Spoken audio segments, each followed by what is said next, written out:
Welcome to Washington East to West Sports, episode 78. I am joined alongside, as usual, by Kevin Arldell and Sean Beatty. I am Matt Beatty. If you want to get involved in the show, go ahead and tweet us. I am Beatty score Matt. Sean is Sean score Beatty. Kev's at Kev's Believe. The first thing believes being a three. Subscribe to us on YouTube. Like our videos. Comment with all your thoughts on our topics that we talk about. But let's start with the champions. That's right. Seattle Sounders are the CONCACAF Champions League champions. They defeated Pumas 3-0 in the home half of the second leg. They tied 2-2 in the first leg, so they won 5-2 on aggregate. Rui Diaz scored 2 goals at home. Nicolas Lodeiro added the third, and the Sounders raised another banner. Kevin, did you watch it? And what are your thoughts? And did you get a nice little contract extension, maybe a bump? What happened there? I watched a tiny, the end of it because I saw, I was channel surfing and then I was looking at Amazon and I saw it was on Amazon Prime, so I was like, oh yeah, go look at. But yes, so you guys are welcome for the whole contract bit. The terms of the negotiation, it's going to expire since we were kind of like mid-season stuff like that. It's a whole 1-year contract, so we'll see what happens. I mean, next year, if they win and they want to continue on winning, they better extend me. So we'll see what is in the cards. I might up the price a little bit, other than a popsicle every 15 minutes proceeds, stuff like that. Might throw in a, exclusive VIP car or something like that, shuttle service, something along those lines. But all in all, in legitimacy, it was a very good win. Nice to see another title get brought to Seattle. So let's keep it going next year. It's the best thing to do. Now they had a little bit of a hangover, lost 2-0 to Dallas in the MLS regular season. We're gonna let that slide because they just won the Champions League. So Sean, did you watch the game and what did you think of the Sounders bringing home another trophy? I watched both games. They were the better team against Pumas, which was pretty clear right off the bat. And Stefan Fry is he won the MVP. He was the MVP. Like he just looked amazing across the board. So that was fantastic. It's gonna be really fun to see the Sounders move on from this tournament and go to the next tournament. That's gonna be pretty exciting. Yeah, they looked flat. They 3 days later have to play another regular season game. So they didn't play most of their starters. Most of them didn't play. So, and they didn't look that good, but when you're not playing your guys and you're coming off a high like that, it's that's okay. That's okay. I didn't need you to beat Dallas to make me feel better about where this team was. They looked really good when they had to.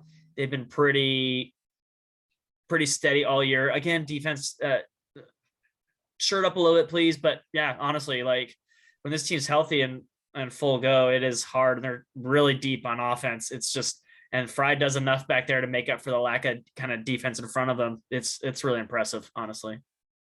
I mean, we talk about the success of teams and who's the most successful. I mean, the Sounders are the most successful team in Seattle. Last 5 years easily. Storm's probably the most comparable with their 2 titles in recent years, but Sounders adding another trophy to the trophy case. Rui Diaz, that first goal, I thought it was a handball that kind of hit off them, but it went in. So they're like, all right, we're just going to count that. It could have been a penalty shot. Probably would have buried it anyway. And then that second goal was beautiful from Morris to Lodeiro to Rui Diaz. So that was picture perfect. And then Lodeiro clinching it, ripping his shirt off. Take the yellow card, man. Just celebrate, run around a little bit.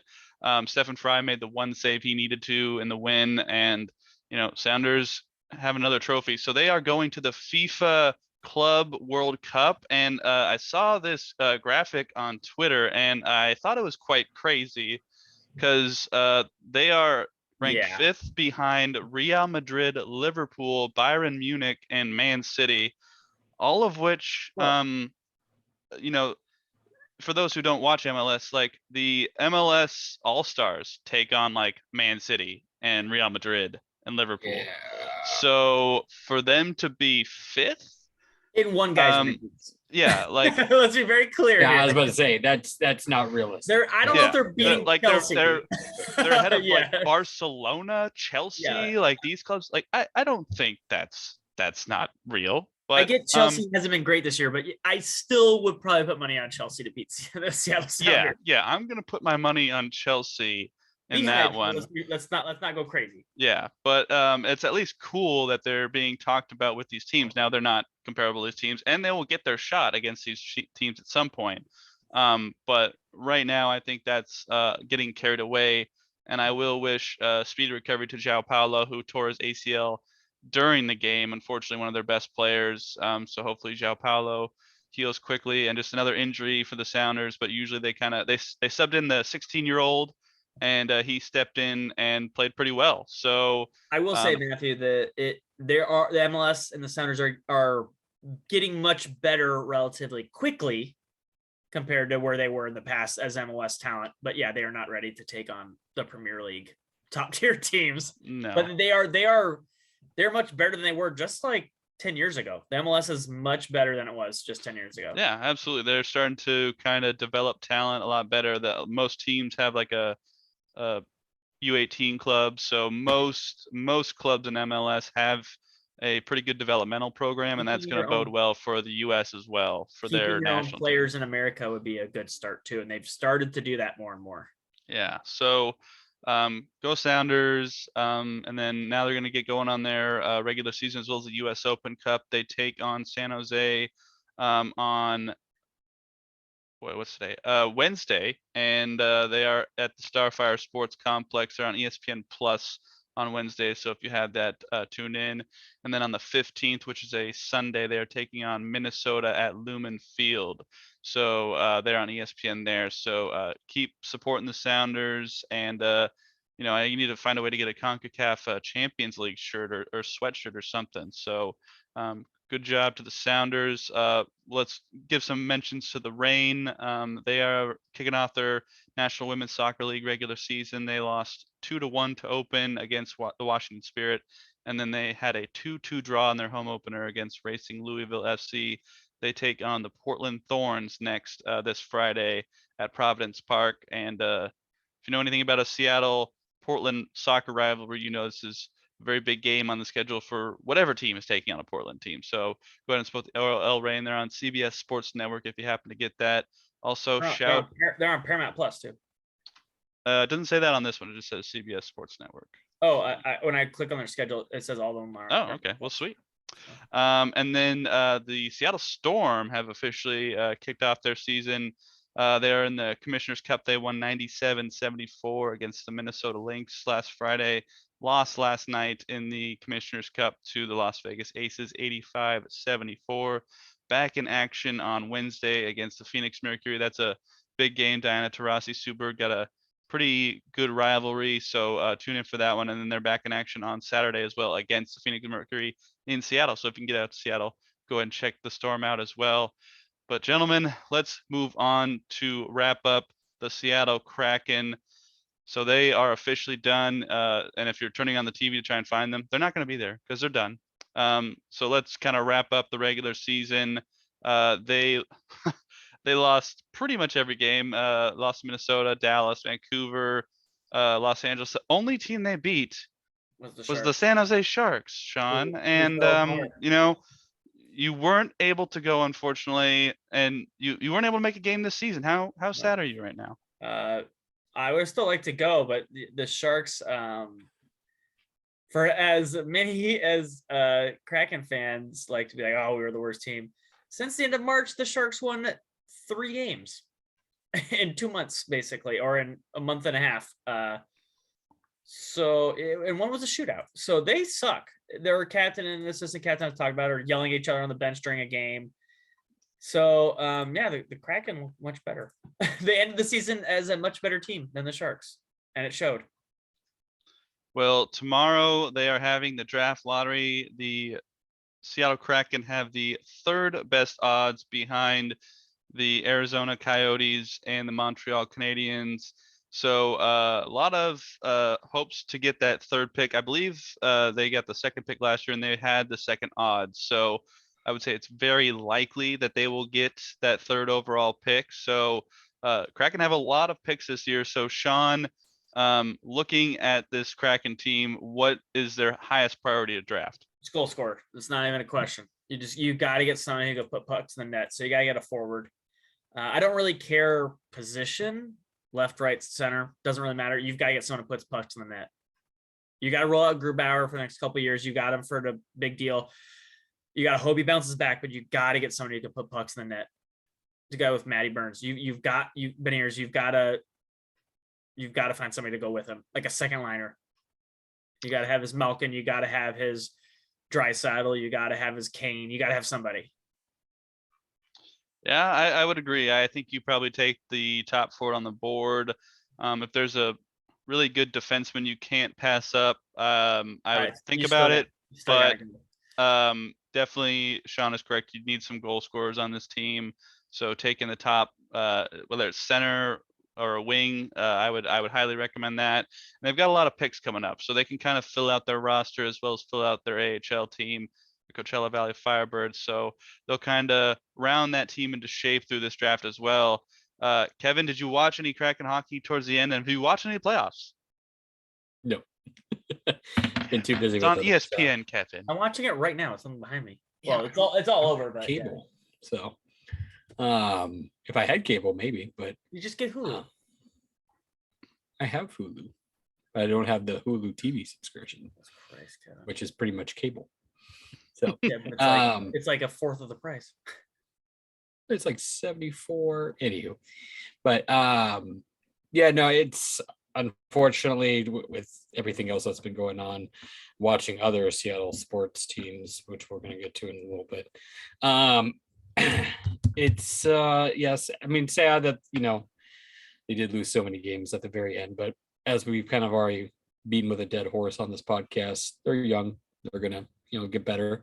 And as you mentioned, with the draft coming up with a lot of picks, hopefully we can kind of turn this thing around and put some offense out there instead of just mediocre defense with no offense. So yeah, so I mean, we'll check out to see what pick the Kraken get, and then the draft is boy, I should have that up. I believe it's in July, right after the end of the Stanley Cup playoffs, a couple weeks afterwards usually. So Sean, have you been watching any playoff hockey, and do you want to change your prediction at all? I know you picked Colorado over Toronto. Yeah, I've been watching all of it basically, and I think Colorado just wrapped up their series. So Colorado literally swept their first series like 10 minutes ago. So and I remember I want to change the playoff format because it's stupid, because the two teams I waffled on picking, the Lightning and the Maple Leafs, play each other in the first round because the playoff formatting is super stupid in hockey. I won't get into it, but they should not be playing each other in the first round because of other reasons. But it looks like Tampa Bay might win. I think the series is tied 2-2, but Tampa Bay has looked pretty good so far. But no, I'll stay with it. It'll be Toronto and Colorado. There we go. Toronto has never let anyone down. They always come through in the clutch. Just ask all their fans. So yeah, Toronto Maple Leafs every year. They live up to the hype every single year. Good. Yep. Well, I had Edmonton and Boston, and I'm nervous about it, but I'm gonna stick with it. The Kings took game 1, then Edmonton bounced back. Now they're tied 2-2. Still see Edmonton winning that series. Boston is the one I'm more worried about, but Brad Marchand has come on strong in those 2 games at home. I think it will carry over. I think it goes 7, but I am not convinced that Boston's going to win that series. But it's closer than I thought it would actually be. I think one of your two will be out in the first round. It's possible, highly possible. But I'm going to stick with it because I think that Edmonton has the best player in the world, although Nathan McKinnon has given him a run for his money. But I'm sticking with Edmonton, and I'm going to stick with Boston for now. If I had to pick someone else in the East, that would be my other adjustment. Yeah. Boy, I think the Penguins look really good, actually. I think it's whoever survives the Toronto Tampa Bay series. Those two teams are just juggernauts going against each other. You're putting your faith in Toronto, the team that Canada's lost faith in? Yeah, that's what was my joke that I just made. But no, it's one of those two teams. They're just so good right now. Like they're just so good. And Florida's the other team, but Florida can't even beat, some nobodies running around out there. I mean, don't sleep on Washington though, because they've done it before. It hasn't been long. So Yeah, but I mean, just because you're beating ones lose all the time in the NHL playoffs, that doesn't mean that the 8 seed's going to make a run. that doesn't mean that, but it's Anytime you bet against Tampa Bay, especially, it's usually been a bad idea recently. also, Sean, I want to put out there, the third ranked player, North American skater, is left wing Cutter Gaithier of the National Development Team program. Yeah. And then European skater, the third ranked one was Danila Urov. The only one I've heard is Shane Wright, and he's the number one North. Yeah, he is the number one. So Clearly. very The unlikely only I've heard of. So and I won't look into my hockey draft yet. I just got over NFL stuff, so I'm not looking in the NHL yet. All right. Well, when that draft happens, we'll probably have a little bit of coverage on that as well. So check that out. Let us know what you think of the Kraken season as well as the upcoming draft. Go ahead and tweet us. I'm at Matt. Sean is at Sean_Beatty. Kev's at Kev's the first name believes being the 3. Subscribe to us on YouTube. Like our videos. Tell us what you think in the comments below. Let's talk about the Seattle Mariners. And the last time we talked about the Seattle Mariners, they were tied for first in the American League. That has changed dramatically in the last couple of weeks since we have been on the podcast. So I'm just going to run down most of their games since we've been on. So nope, too late. I already started. So Tuesday they lost April 26th, 8-4 win against Tampa Bay. Then they lost 4 straight to Tampa Bay and Miami. Then they beat Miami in the series finale 7-3 on Sunday, May 1st. Then they lost 6 in a row. They were at Houston for 3 of those, and they came home for Tampa Bay for 3 of those, lost. Finally snapped the losing streak on Sunday against Tampa Bay, 2-1 in 10 innings. And then they took on the Philadelphia Phillies tonight at home and lost 9-0. So it has been a rough couple weeks for the Seattle Mariners. Kevin, what have you thought of the Mariners these past couple weeks? Pretty much what I said on this podcast a couple weeks ago. I think it's probably like 2. It was either the last one or the one before. That we had a tough schedule slated for early on, and we're going to see what this team was made of. And now you kind of see that they're still very kind of young and have some pieces that are still developing. But we're also, we're going against very good teams. Tampa Bay is a very, very good team. People forget that. And it's just kind of funny to watch Mariners Twitter just lose their crap when people give up, especially our pitchers and our bullpen and stuff like that. It's like the other team is paid to play, and we are gone against Houston, which, by the way, we can boo, Altuve all we want when it comes up, but Houston is still a good team. They're a very good team. So, and they're going to be in the playoff hunt along with Tampa Bay, and we played them pretty much twice in 2 different series. And as we're going to get to in a moment, the road doesn't get really any easier until about mid-June. So it's a really, really kind of tough schedule for the Mariners early on. And they just unfortunately have had some bad breaks. But also it's just it's a little bit of mixture of different things, mainly consistency, mainly by bats. But there's other areas too every now and then that have contributed to it. Like every time somebody in the bullpen gives up something, I just see a slew of tweets just oh my God, it's like the bullpen's going to give up runs. Yes, they're a very good bullpen, but it's going to happen. Somebody's just not going to have their stuff, that night. It's, it just happens. I haven't even looked at the young kid stuff. You don't. Me and Sean were talking for a little bit about whether or not you send down Kelenic, because we knew something was coming, especially with Kirby coming up. And we more or less, and I'll let Sean kind of go into it more, more decided that it's probably better to keep him up at this time, just due to because he's just having mental issues really. to be honest. I think it's just a mental thing. Julio being better at bats has been pretty good. I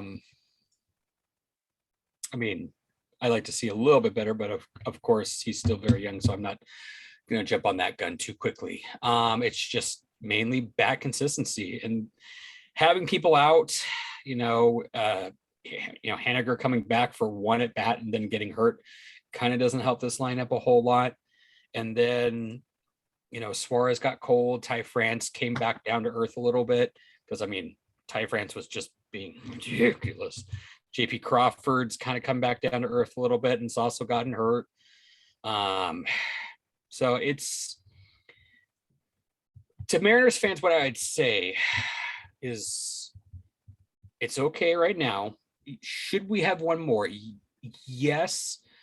Everybody's kind of, especially on the Marlins series, Marlins have one good thing, and it's pitching. Their hitting is not great. Well, it's better than what a lot of people think, but it's very inconsistent at the same time too. So there was a lot of, I think we lost 3-1, and there was like a 2-1, and then we beat him outright for the final one. I think it was 8-6, 3-1, 7-3. Okay. Loss, win. Yeah. So kind of close games. But let's look at Mr. Rodriguez here. He's been absolutely amazing. 296 OBP, only 2 runs, 6 for 25 in the last week. He has over 900 OPS in his last 2 weeks. Yeah. He's been amazing. Like, honestly, he's been awesome. Yeah. Then Mr. Kelenic, let's look here. Last 2 weeks, 233 OBP, 296 slugging, 1 home run. That's really bad. Yeah, he's still struggling. We're kind of getting to the point where I said on this podcast, I had said around Memorial Day weekend beginning, it's sounding like Kyle Lewis is coming back. And for him, for his first rehab assignment at bat where he just crushes a ball out of the park, hopefully Kyle Lewis of old is back maybe to help, because this team needs some form of life to come back. George Kirby was part of it, as we saw on Sunday. That was some very good stuff. But at the same time too, everybody needs to realize that George Kirby is going to also have, like what Brash did, he's going to have some low roads, including the high roads. So, tape and film kind of account for a lot because it's the big leagues and that's what they're paid to do. So will George Kirby continue to succeed? I think he will. But if he has a bad game or two, let's not poop our pants.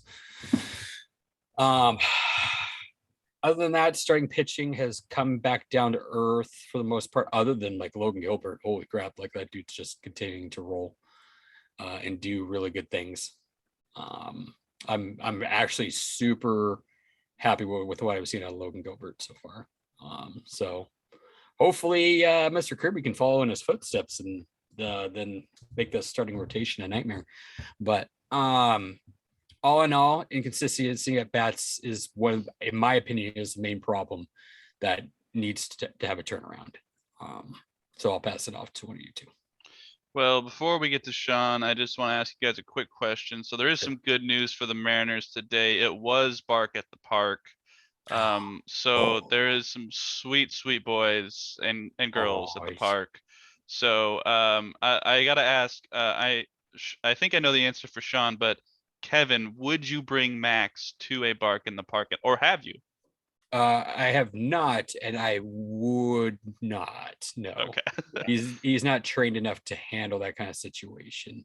Okay. Yeah, unfortunately. I know Mila would fight everyone at the game, so we'd have to do some serious extra training just to get him to be in his spot. But if he was, I know he would. Max is just too hyper. Yeah, he's a big hyper. It's just. Yeah, you'd want to be around everything and see everything. And it's just, Mm-hmm. Mila just wants everybody to shut up. So she could sit there and just you leave her alone. But Max is too friendly. He wants to see and do everything. Mm-hmm. Yeah.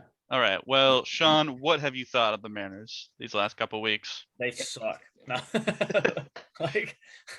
It has not been good. Like, and I get Kevin's point's absolutely correct. These are good teams, but you still got to put up a fight. Like sometimes, like it's just at some point you luck into a win. I mean, like, come on, like they found every conceivable way. Like Kelenic comes up, hits a home run that I think is gonna like turn the tide, and then they immediately Paul Sewell gives him a three-run home run. It's just like I'm not hard on the Mariners pitchers and the relief guys. It's just that home run from Paul Sewell, I'm like, man, like it'd have been nice to like come back, get the lead late in the game, and then close out the game. It would have been really nice for that win to happen, and for it not to happen, and then have a lame duck the next game was just it was rough to see. I will say, sorry, according to like batting stats, the Mariners are still this is just ridiculous. The 6th best hitting team in baseball, because hitting is so bad this year. That's just what it is. Like MLB manipulated the ball again. Thanks MLB. And people just aren't hitting the baseball like as far. So it's a frustrating part. The pitching, on the other hand, has been, especially with the starters, has not been. This is the and when I say these numbers remove luck. There's no luck involved, or as little luck we try to move his ball. Marco has been incredibly lucky this year.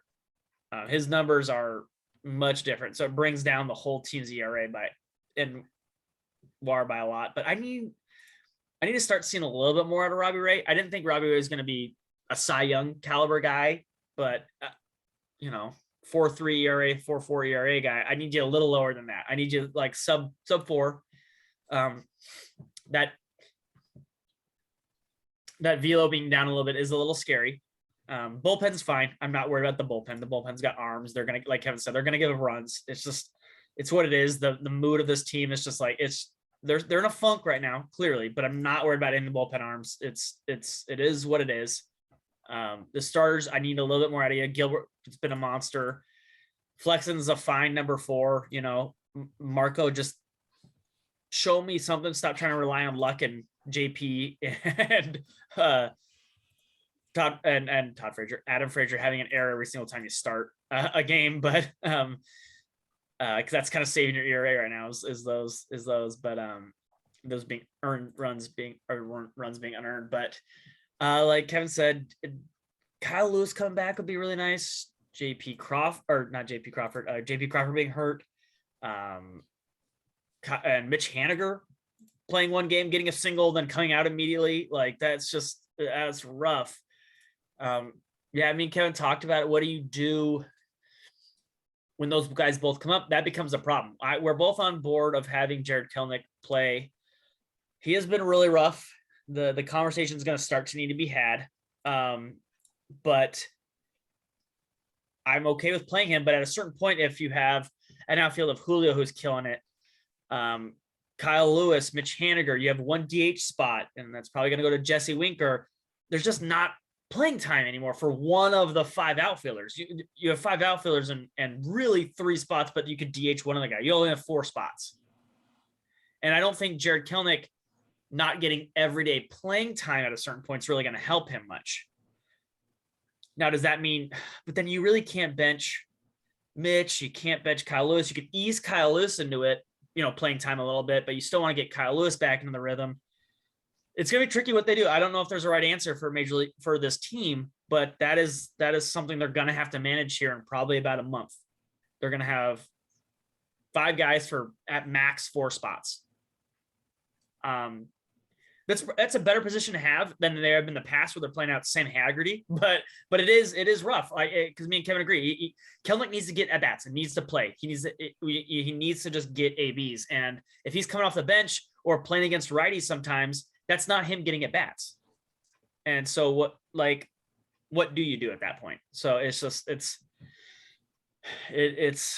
tricky. Yeah, the Mariners, they're all over the place. They're in a funk, and they need to find a way to get out of it. Like the Mariners had 4 hits today, and Julio had 3 of them. That was it. Jesse Winker had the other one. Jesse Winker's kind of heating up a little bit too, so I'm okay with that. But it's just Cal Raleigh's doing nothing up there, just absolutely nothing. Turen's nothing. Moore nothing. Kelenic nothing. It's just a bunch of just Toro's really not doing much. Toro's So- actually been okay. Who? Toro's been Toro. Toro hits home runs, but other than that, he's still struggling too. A 550 OPS is just not very good.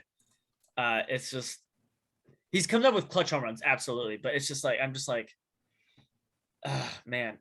And Henry Suarez has been good, and for the most part, but it's just like, man, we just need. You need 2 more at bats in there with Kyle Lewis and Mitch Haniger come back. You just need just something to change something up. Tom Murphy getting hurt too.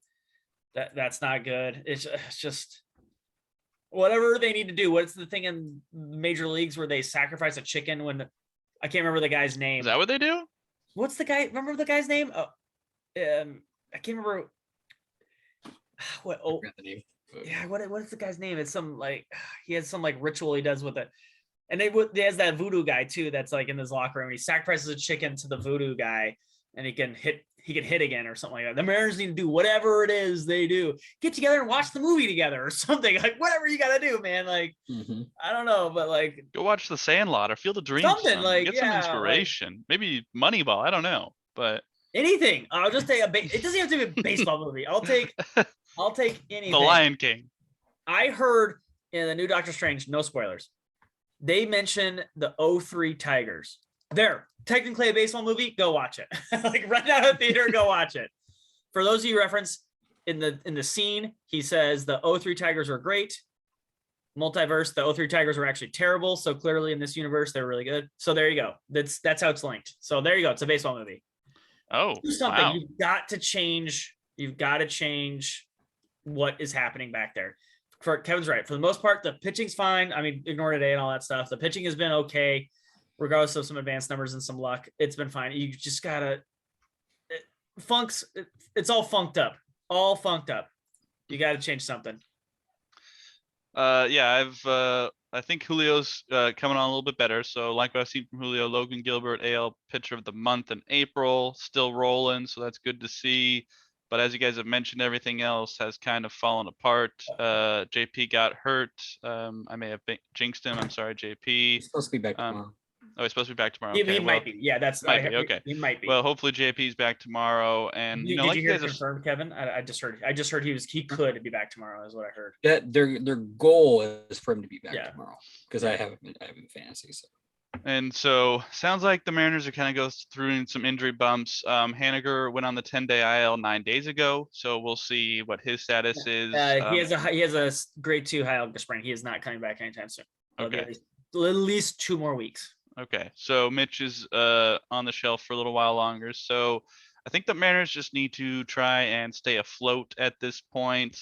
But overall, I mean, they have had a bad couple weeks. I'm really not worried about it at all. For just comparison, last year through 30 games, they were 16-14, went on a bad streak in the month of May, were 21-26 at one point and ended the month 500. So, first half of baseball, I really don't read too much into it. As long as you don't play yourself out of it, that's the biggest key. So as long as the Mariners can hold this skid and not make the damage. They're doing a pretty good job of playing with it right now. As long as they can mitigate the damage as much as possible while they're not playing as well, then everything should be all right. But I do want to ask you guys on we'll go scale 1 to 10, 1 being low, 10 being high. What is your scale of panic at this moment? For myself, I'm a 2. It's May 9th. There's 30 games. There's 132 left.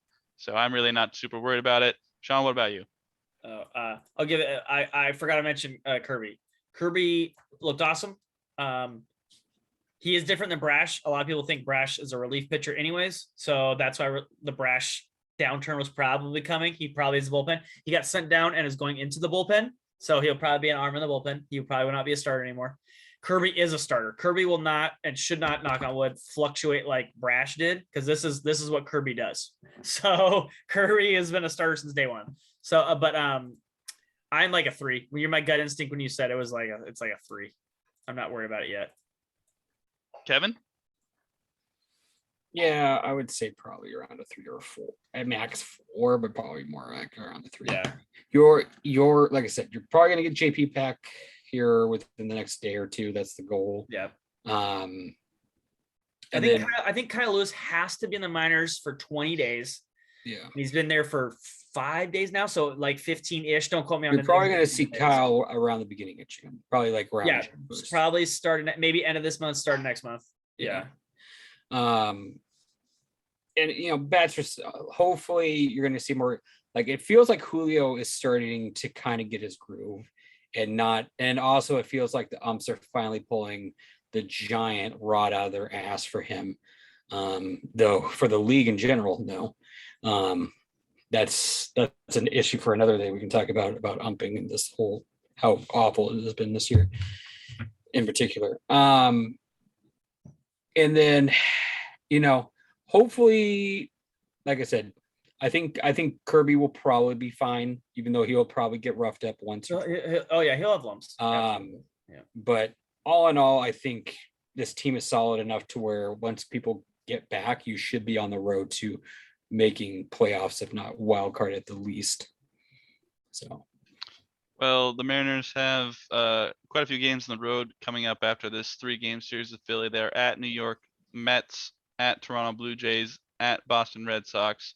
That's 3-3-4 and before returning home. So we'll see how the Mariners do through that stretch. But I wanted to ask you guys one last question. So we talked a little bit about Jarred Kelenic, his struggles. At what point would you send him down? How much more time has to pass of these struggles for you to send him down? Sean, what do you think? Well, I kind of already answered that. I let him struggle, but once Kyle Lewis and Mitch are back and healthy, I ease Kyle Lewis into it. And then once Kyle Lewis is playing every day, he needs every day at bats. Jarred Kelenic does. And at that point, you don't have a position for him to play every day. So then you kind of by necessity, if I need what he needs is every day at bats, you have to send him down just so he has a position to play. Because you can't bench Julio, Mitch, Winker, and Kyle Lewis. You can't. You have to play those 4 guys, or 3 of those 4 guys, and then DH somebody else, or you have to. So it's just like they've all shown they could do it. I mean, Jesse was an all-star last year. Julio's killing it now. Mitch Haniger was an all-star 2 years ago. Like Kyle Lewis won Rookie of the Year. They have a track record, and Jarred doesn't yet. So like at a certain point, he just needs to get sent down when they're healthy. If this rate continues, by the time they're both, not one, both are healthy, because you could easily run with 4 of them. Because you could DH 1, you could do all that stuff, give 1 a day off here and there. That's totally fine. But then at 5, once there's 5 guys in the outfield, it's just too much to roster that many people. Kevin, what do you think? Sorry, what was the question again? I had it muted. So how much more time has to pass in Kelenic struggles for you to send him down? How much more time would you allow to pass for sending him down? I would say probably a month. Wow. Okay. Just because you have the clock. I mean, here's the thing, because you have what's his face coming up, and then like, he's going to be your bench guy that you can bring out, but like you said, we need him to get at bats, and at minimum, I'd at least rather have him at bats at AAA than getting a 1 bat every 3 days when he's brought in. And hopefully it can be turned around by then. But like I said, with the schedule coming up and going even beyond what Matt already mentioned, like the schedule doesn't really clear up until about mid-June. Like it's tough sledding because you have 2 series with Toronto, you have 2 series with the Mets. Who else? You have Anaheim in there, who's kind of been doing okay, but the Troutster is always ready to mess up our day, along with Ohtani, who hit a freaking grand slam and a home run today. Did you see that they intentionally walked Trout in front of Ohtani? The bases were loaded. They walked Trout on 4 pitches to keep the bases loaded for Ohtani, and then he hit the grand slam. Yeah, that's ballsy to walk a guy in and let Ohtani hit with the bases loaded. Yeah, it's like I get the respect for Trout, but it's like at the same time, it's like that's what Ohtani did last year. He had like 44 bombs last year. Yeah, I was like that guy can play baseball. That guy won the MVP last year. Like, okay. I think I don't know. It was so dumb. Yeah. By Tampa Bay, but Yeah. It's no easy sledding. And I think we have a series with Houston again, too. Yeah. So, it, like I said, it doesn't, the only like real easy series in there is like, I think we have 1 or 2 series with the Athletics. Got one series with the A's. Yeah. But even then, like, sometimes they pull shit out of their ass against us. I mean, they're an MLB team. They're paid to play, even though they're playing not well right now. But yeah, I'd say a month. I would go a little less than Kevin. I would say till the end of the month, so not quite a month, but I think once you have assuming you have 4 guys healthy, like Sean said, that is probably when I might pull the trigger. Now, if maybe Kyle takes a step back, they bring him up, he takes a step back, maybe Mitch is out a little longer. I see no reason to send him down. Oh, yeah. That's mine too. They all have to be healthy. So the 5 outfielders, I understand it's a little crowded, and you want your guys to play. I don't mind the depth, but also you want Jarred to get at bats. So I'm okay with sending him down, but man, I just want him to try and figure it out at this level as opposed to the lower level. But at some point, you've got to make that call. So tell us what you think of the Seattle Mariners, their recent woes. Go ahead and tweet us. I'm at _Matt. Sean is at Sean_Betty. Kev's at Kev's Believe the First Team Believes being a 3. Subscribe to us on YouTube. Leave us a comment. Tell us what you think. Like our videos. Let's move on to the Seattle Seahawks. And we didn't quite have the draft recap right afterwards, but we're going to do that right now. So I'm going to run down the Seahawks picks in the 2022 draft. They selected number 9 overall Charles Cross. And then in the second round, back-to-back picks, they picked Boye Mafe. I hope I said that right. Then the next pick right after it, they picked Kenneth Walker III, running back out of Michigan State. Outside linebacker Minnesota for Boye Mafe. And then in round 3, 72 overall, they took Abraham Lucas, offensive tackle out of Washington State. Go Cougs. Then round 4, they took Kobe Bryant, cornerback out of Cincinnati. In round 5, they took Tariq Woolen, cornerback out of Texas San Antonio. Round 5, they took Tyreek Smith, 158 overall, outside linebacker out of Ohio State. Round 7, 229, they took Bo Melton out of Rutgers, wide receiver. And then with their last pick, 233 overall, round 7, they took Derek Young, wide receiver out of Lenoir Rhine, which sounds like a European team. Might be. I don't know. But those were the picks for the Seattle Seahawks draft. So let's hand out some grades to start off with here. So I am gonna go first on this one. I've kind of fluctuated between an A- and a B+. I'm gonna go A- on this one. First pick, I think they nailed it. That was the one I wanted to pick. So kudos. Second round, I like that they went defensive. The running back pick was the selection that Seahawks Twitter blew up about, as is expected with the running back. But I'm not opposed to the talent of the running back. I thought they would pick it a little bit later because I've seen people say running back's not a position of need. I would disagree with that completely. But if Kenneth Walker is the best running back in this class, which you could make the argument for, it could work out very well, and the nerds say value. I don't care about that. And then Yes, you do. I can prove it. Like, we'll go. And then pretty much everything else was all right. Abraham Lucas, I thought that was a good pick. Kobe Bryant, good pick. Tariq Woolen, Sean and I both had him. I had him in the 3rd round. I think I did too. I think I'm in so to get him in the 5th, that's very good. Surprised he's still there, but great pick on that part. Tyreek Smith, didn't really see a lot about him, but good defensive player on a big school, so I don't think you can go wrong there. I thought the 2 wide receiver picks, I mean, I guess they're round 7, so you're just kind of throwing darts. So I am not confident either is going to make the roster, but you throw a dart and see if one of them pays off. So overall, I thought it was a very good draft. I'm going to go A-. Just a couple positions I thought they would pick differently in different rounds, but overall, I thought they addressed their needs. I thought they might go Malik Willis.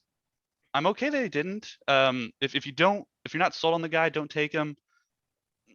Even in the 2nd or 3rd round, I would have been okay, but I'm not upset that they didn't take a quarterback. It tells me they're rolling with Drew Lock, and if that's what Pete wants to do, let Pete do that because you've got confidence in him. So we'll see what he can do. But I thought maybe they might add another one just to throw some competition in the quarterback room, but they didn't, and we'll see what they roll out in August.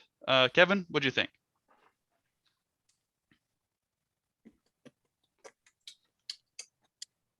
I would give this overall. It's hard to grade this because it was smart but dumb at the same time. We're gonna get to that in a moment. So I'm gonna give it a B. I liked the majority of the picks, with the exception of Kenneth Walker in the second, just because you can get a running back later on the draft. You already have 4 on the roster. Apparently, I guess Carson's just done. This is pretty much what you're saying. He's not coming back. I like the fact that they got bookend tackles that are pass protection. You went and got corners. You needed corners, and the corners that they got looked like they could, from the tape I saw, it was impressive for the rounds that you got him in. Boye Mafe is still a little raw, but he's more that athletic gifted type, to where like it's the project for Pete. He always has like one of these guys that he's just like, oh, I can mold him into a superstar. I can do it type deal. So I guess sure. I mean, if he does, cool. But we didn't need pass rushing. He's more, even though he's still this at linebacker, he's more of a pass rusher. He's more of an edge rush. So what else? Oh, the wide receivers. Yeah. Honestly, it's just like, what are we doing at wide receiver at this point? You got one in the second round last year.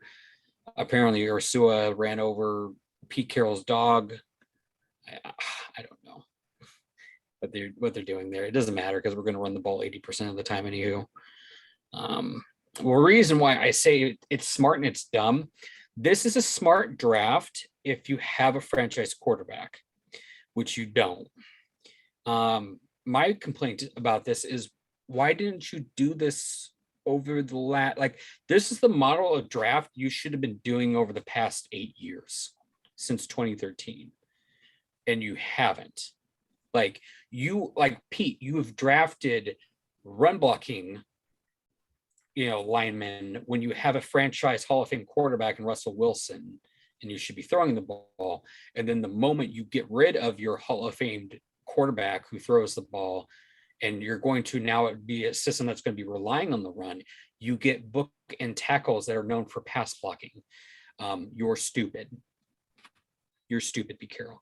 I mean, I'm glad that we got it, but like, what's the point now? Like, you're planning to pound the ball, which we all know you're going to do, especially since you got your drool pick.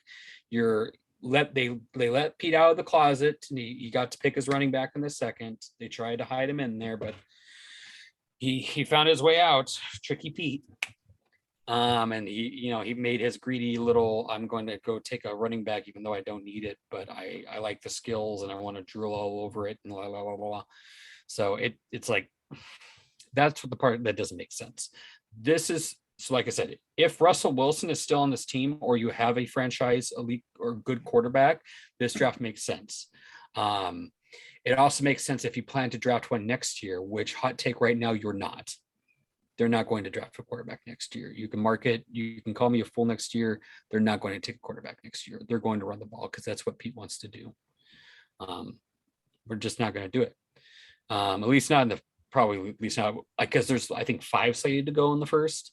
We're not going to trade up to go get one. Even if we have a position to get slotted, we're not going to take it because he wants to run the ball because he thinks that wins championships. He's going to find out otherwise, just like the rest of the Hawks are, as they drown their sorrows and, get liver failure from, so much alcohol. But all in all, like I said, good draft. I give it a B, but it'd been better if Russell's still here, which you could have done had you not traded 2 first-round picks to go get a linebacker safety when you had one in, well, you had a better safety in Blair, and then just you could have put Diggs back there with it, and then you could have still had those first-round picks to go get your bookend tackles while still keeping Russell and paying him. But that makes too much sense. We can't have that. We can't have things that make sense. So I will pass it off to whoever wants to take the ball next. John, what'd you think? I give it a B plus. If the Seahawks did not take Kenneth Walker at second, I give it an A. The draft itself was very good process. It was the thing I've been asking for years.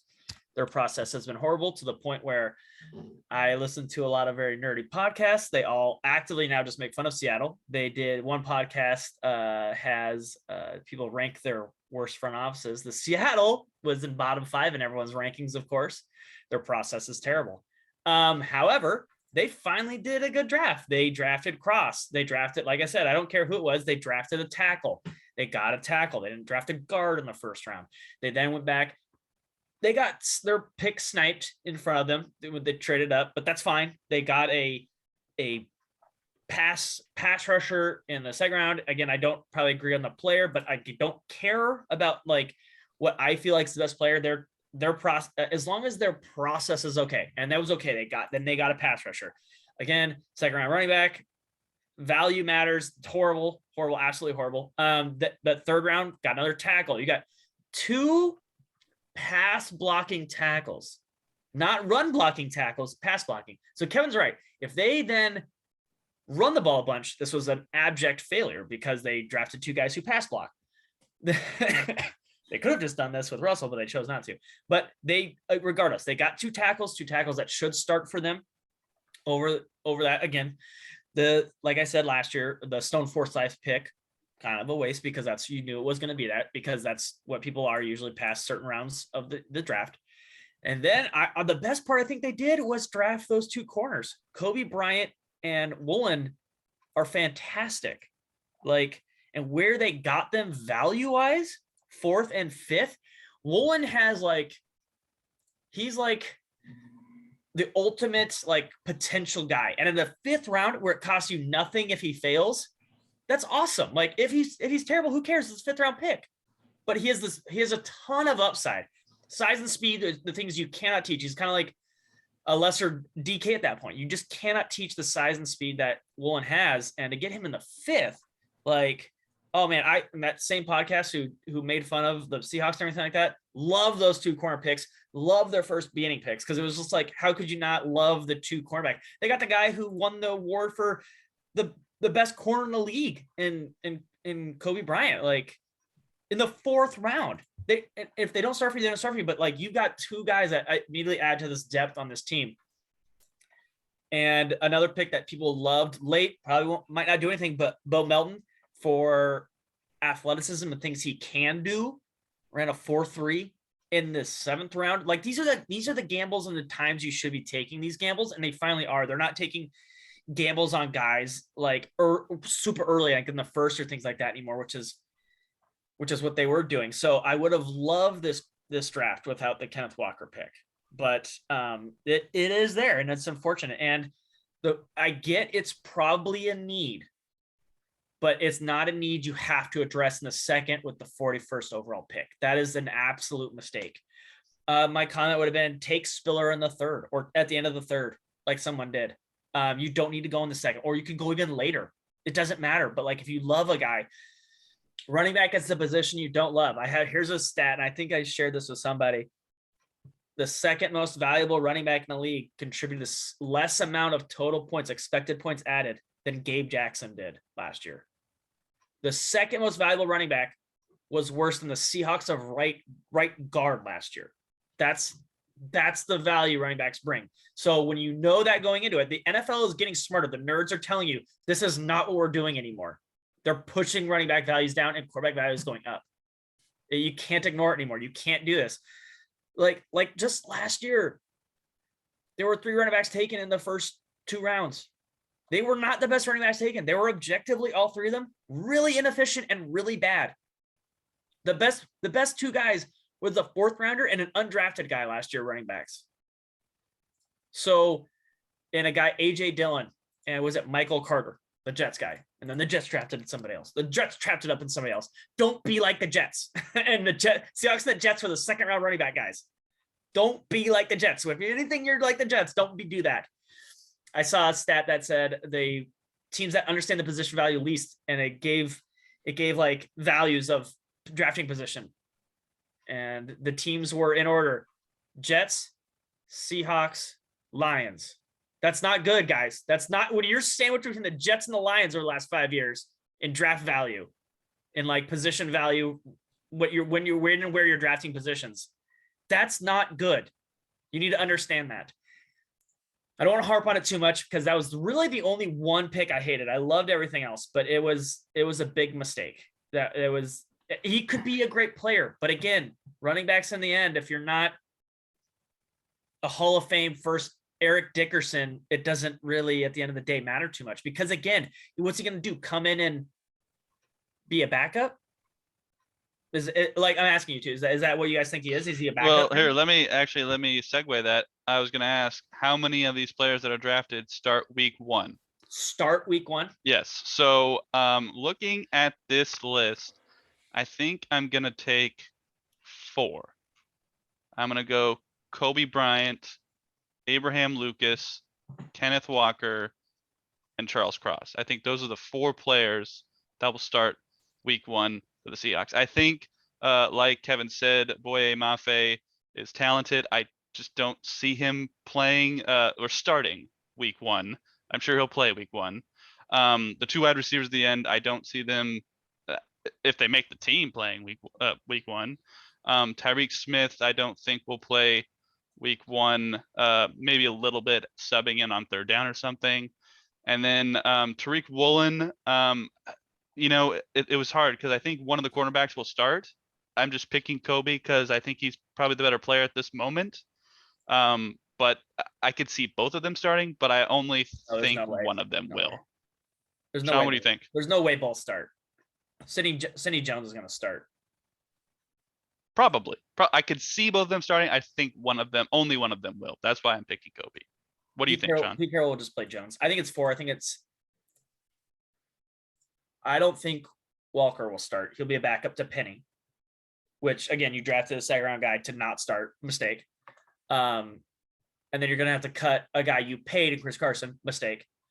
You're just admitting 2 mistakes basically with 1 pick, which is just bad process. So I think the 2 tackles will start.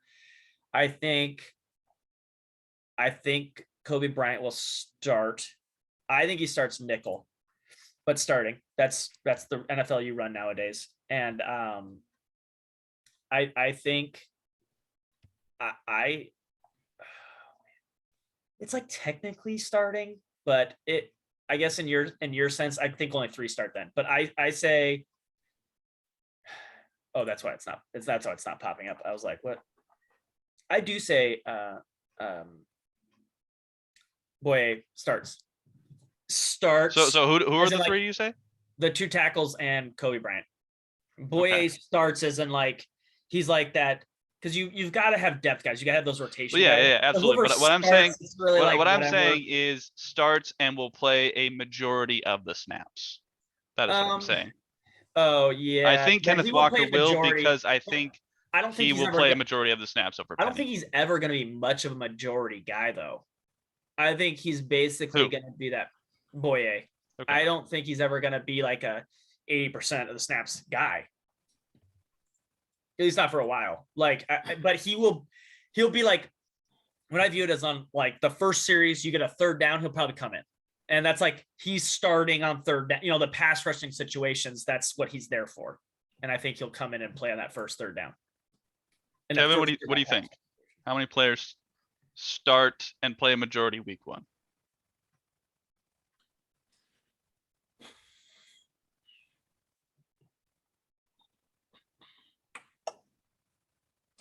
Probably 3.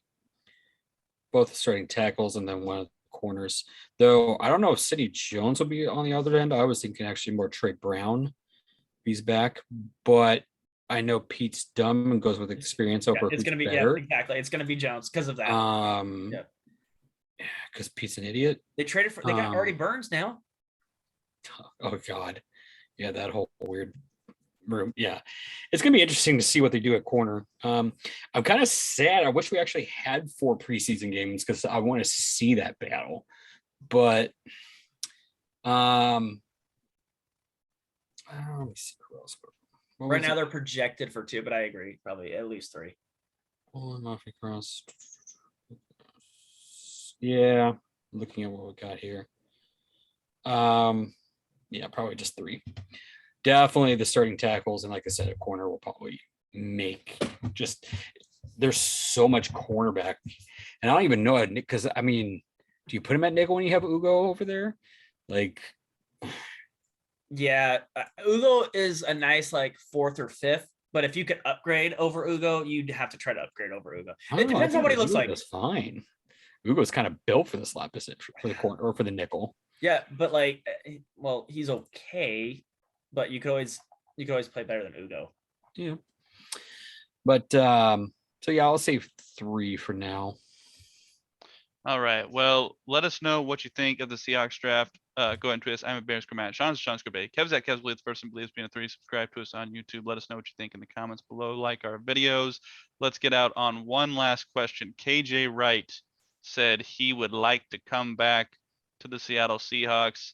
He and the Seahawks have been in talks. I want to ask 2 separate questions here. 1, do you want KJ back? And 2, do you think KJ will be back?